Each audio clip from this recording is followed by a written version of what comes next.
All right. Well, good evening, everybody. It is Real Estate Unleashed with Agents of Change. It is 6 o'clock and we're live. You guys tag a friend, call a friend, let them know that the Agents of Change are we're live. And as I shared last week, we have just a special lineup for you this week, bringing you information that's relevant. That's for now. So if you're a realtor, get on. If you are a friend of a realtor, I like that saying. We want you to tag your realtor and let your realtor know we're getting started. And we're starting off, you guys, as you can see, we have a guest here today. This is John Deriff. He is an attorney, a real estate attorney, and he leads the team over at Realty Title Service. So we're going to give everybody a couple of moments to jump on and start with us. Again, tag a realtor, call a realtor, send out the text, you guys. This is Real Estate Unleashed with Agents of Change. So we're going to start off. John, how are you? I'm good, thanks. How are you?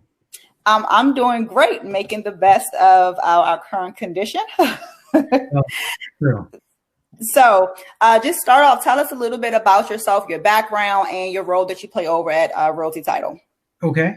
So I started out in real estate doing short sales. I'm also an agent, but I've never actually sold a house as an agent, just all short sales. And I've been with Realty Title Services since the end of January. And we've got a great team over there. We've got 2 offices, one in Silver Spring and one in Falls Church. And we're happy to serve everyone.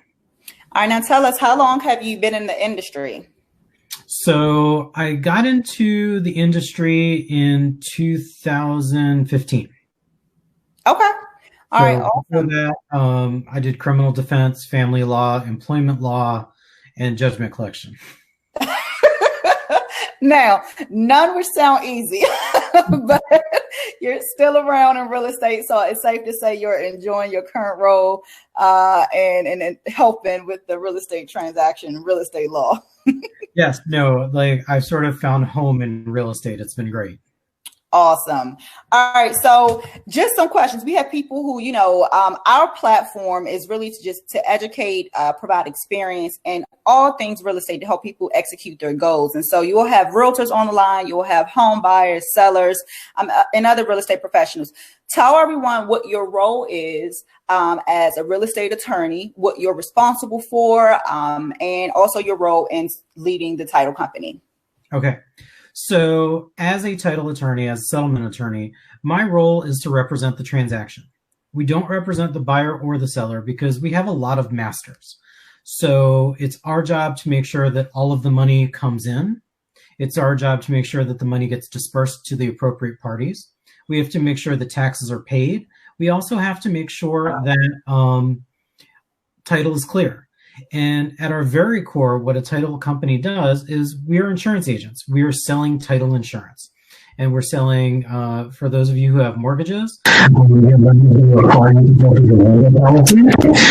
also highly recommend that you purchase an owner's title policy because a lender's policy does not protect you. It only protects your lender, and it doesn't protect your entire investment. Understood. And so is this an optional thing for buyers to get, or is this something that's mandated? So in terms of a lender's policy, it's going to be required by your lender. An owner's title policy is optional, but it is highly recommended. In our settlements, we have 2 or 3 forms that address the availability of title insurance. And it's really the only thing that can protect you if a cloud on your title shows up that someone missed, perhaps. We live in Maryland, and every title, if you were to go back far enough, would go back to the creation of the colony to Lord Baltimore. And you don't want someone's 5th cousin coming up and trying to assert some title claim. And so an owner's title policy will protect against that. That is absolutely amazing. I listened to a gentleman. I don't know why it has me stuck. His name is Les Brown, and he's a motivational speaker and a coach. And he talked about one of his experiences with buying the first home for his mom and then the title having to move out. So what you're saying is actually real, and it actually happens. And people should definitely protect themselves and get the title insurance. So, so if you're searching for a home right now, is it okay? Let me ask. So you don't represent neither the buyer or the seller. Can either, though, seek advice from you or seek counsel for you to ask questions regarding the transaction? Yes. In fact, I encourage agents to ask me questions all the time. For example, if you are a listing agent and you are listing a short sale, there are certain things you may want to be on the lookout for that you may not be aware of.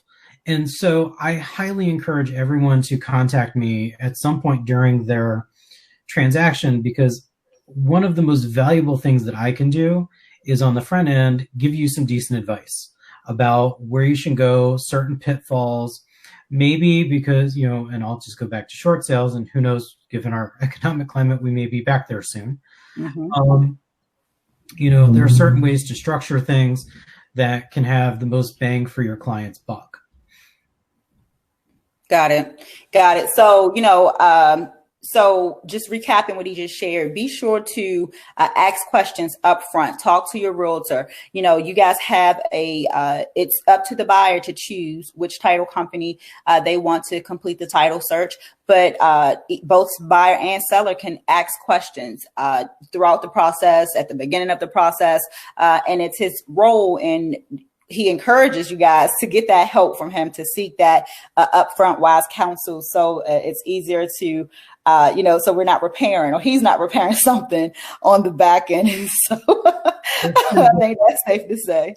Well, as an aside, also, we can also do split settlements where sometimes the buyer will choose a different company.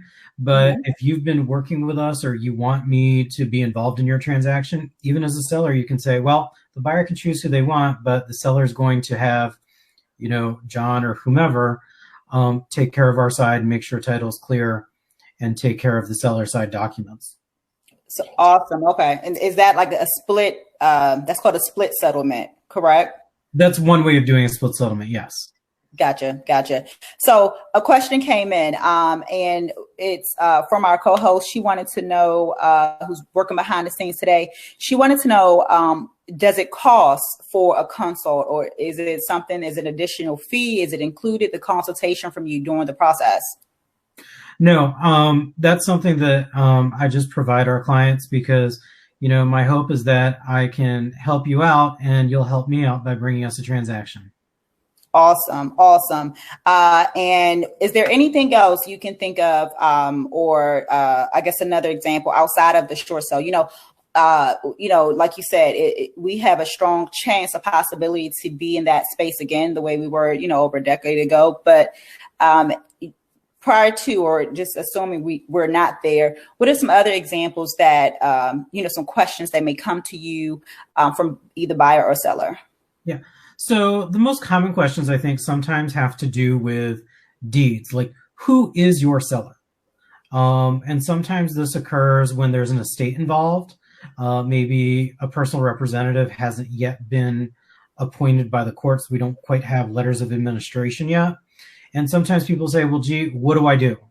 How do I know when to proceed, how to proceed? That's a fairly common situation. The other one is if you are working with an investor that has created an LLC. One of the things that I have to make sure of is whoever's signing those documents is the correct authorized person. So that's another common question. And the last, I think, common question comes up is debts and judgments and liens and what attaches, what doesn't attach, what do we need to do to, get this property moving? Because sometimes, people, they get, most common is a judgment for a credit card. Does that attach? Awesome. Very good points you brought up. You guys write these keywords down.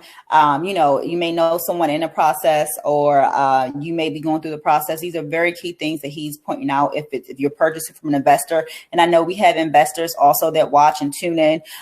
So making sure you have that the LLC, your documentation, and being able to, as you said, identify or allow it to be identified who the seller actually is. So that includes name changes. I believe had a deal not too long ago, and what SDAT reported, as the owner, was different from what the person's legal name was. So that happens a lot with marriage, right? And typically it affects women more than men. But, a woman gets married, she gets divorced, and she resumes a prior name or takes a married name. And so all of those things come up. Gotcha. And share for our investor crowd, how does the deal differ? Is there a big difference in dealing with an investment? And I'm referring to the investors first purchasing a property that he or she, will flip. Is that process different from the traditional process? There are a few differences. There could be transfer and recordation tax differences because there might be higher taxes that are assessed. For example, in Montgomery County, if you are purchasing a home as a primary principal residence, there is a $100,000 exemption in terms of value for how they calculate it. But if you're an investor, you're obviously not going to be able to avail yourself of that. The other thing is, if you're an investor and you are recording a mortgage, maybe you've gotten a hard money loan or some other type of loan, the recording fee is higher when you are an investor versus purchasing a principal residence.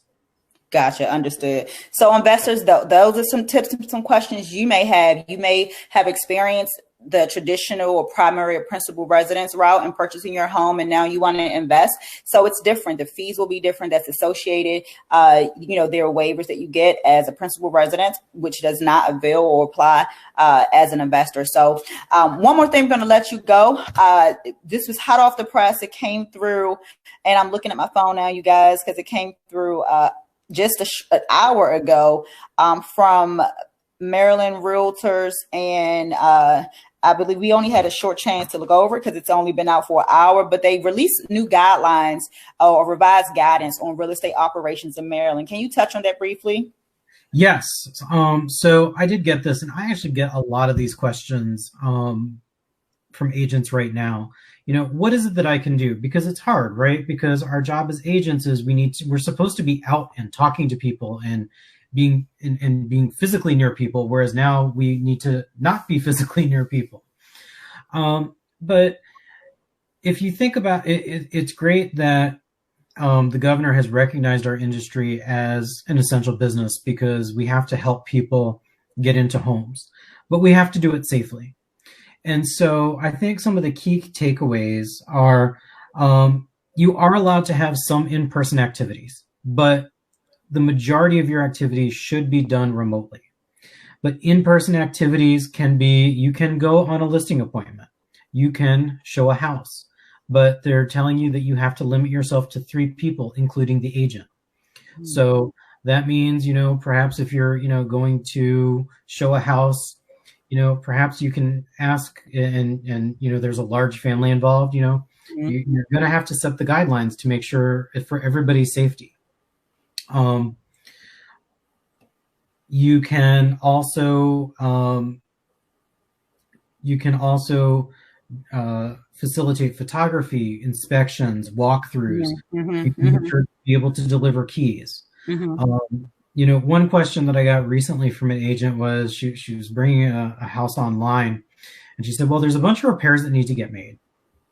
And I said, that's a tough one because we know if it was a repair, like if you had an FHA loan and they required some repairs, that's an easy one because, nobody wants you to have a leaky faucet. Plumber, really okay right. If you come in and do that. But when you're talking about some of these more cosmetic issues, I think you run into some issues. You could read this broadly and say, well, because we need to paint in order to take pictures, you might be able to do it. But you could also take a more restrictive role and say, well, pictures means pictures. It doesn't mean prepping for the pictures. And so at that point, you as an agent need to determine your taste for risk. And what I mean by that is if you want to go ahead and do some of these activities, chances are, I don't know if the police are going to come by or not. But, maybe there's a nosy neighbor or someone who's or something about, hey, what's going on over there? And so, I think that, the cosmetic work that we often like to do to make the pictures look better at the beginning, I think there's certainly an argument that it falls under essential and falls under photography. I think there's certainly an argument that it doesn't. And so at the end of the day, it's you as the agents that are making this call. And so when I say your taste for risk, it means, I suppose the worst that happens is, a police officer comes by and maybe they'll give you a warning and say, nope, this is not what the governor meant. But really focus on the spirit, right? Do as much from home as possible. Only go out if you absolutely necessary. We certainly want you to facilitate and to take care of business, but we want you to do it in a safe manner. Absolutely. Well, John, thank you so much for taking this time out of your busy schedule to be here with us and answer questions and just bring so much value to our local community of real estate agents, brokers, sellers, investors, and buyers. We truly appreciate and please let everybody know how they can reach you. Okay. Well, you can reach me at Realty Title Services. Our phone number is 301-439-7850. And you can email me at jdaroff@realtytitleonline.com. And RTS has a Facebook page too, correct? We do. But that's I don't run it. You can find us on Facebook. It's there. Okay. All right. Thank you so much. We're going to let John go. You guys, if you have any questions, please reach out to him or reach out to me and I'll forward. Thanks so much, John. Great. Thank you.